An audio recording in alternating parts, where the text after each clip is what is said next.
நம்ம செய்த அந்தரங்க பாவங்கள் எங்கே இருக்கிறது?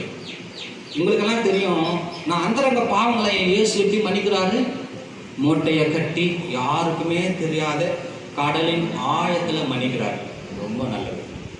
என்னுடைய அந்தரங்க பாவங்களை அவரே பார்க்காம முதுகுக்கு பின்னாடி போட்டுறாரு. ரொம்ப நல்லது. இன்னும் ஒரு வசனத்தை நம்ம வாசித்து முடிக்க போகிறோம். நான் செய்கிற அந்தரங்க பாவங்களை எங்கே நிறுத்துகிறார்? இன்னைக்கு நம்ம வாசிச்ச அதே சங்கீதம் வாசிச்சோம் இல்லைங்களா? சங்கீதம் 98, சங்கீதம் 98, சங்கீதம் 98.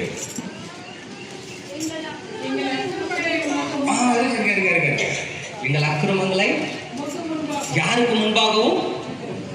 ஆண்டவருக்கு முன்பாகவும்.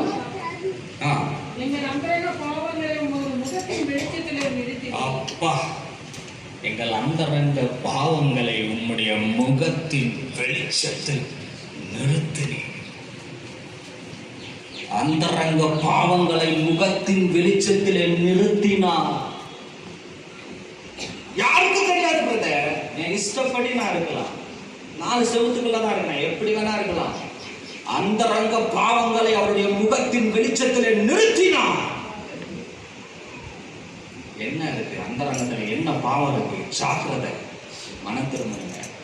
பாவம் செய்து நாங்க பாருங்க, யோபு 20:11 நம்ம வாசிக்கிறோம்.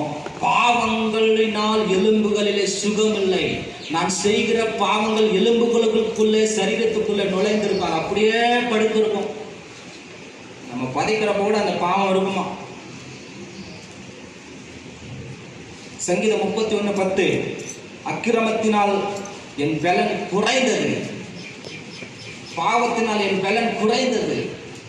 இந்த பாவம் நீங்க செய்யாம இருக்கணும்னா இயேசு இந்த உலகத்துக்கு வந்தார். ஆமென். பாவிகளை ரட்சிக்க கிறிஸ்து இயேசு உலகத்திற்கு வந்தார். பிசாசினுடைய கிரியைகளை அழிக்கும்படிக்கு இயேசு உலகத்திற்கு வந்தார். பிசாசினுடைய கிரியை என்ன? பாவம் செய்ய வைப்பவன். பாவம் செய்கிறவன் பிசாசினால் உண்டாயிருக்கிறான். இந்த பிசாசின் கிரியைகளாகிய பாவங்களை அழிக்கத்தான் இயேசு உலகத்திற்கு வந்தார். ஆமென். இயேசுக்குள்ள நிலைத்திருக்கலாம், இயேசுவை பின்பற்றலாம். ஒப்பு கொடுக்கலாமா?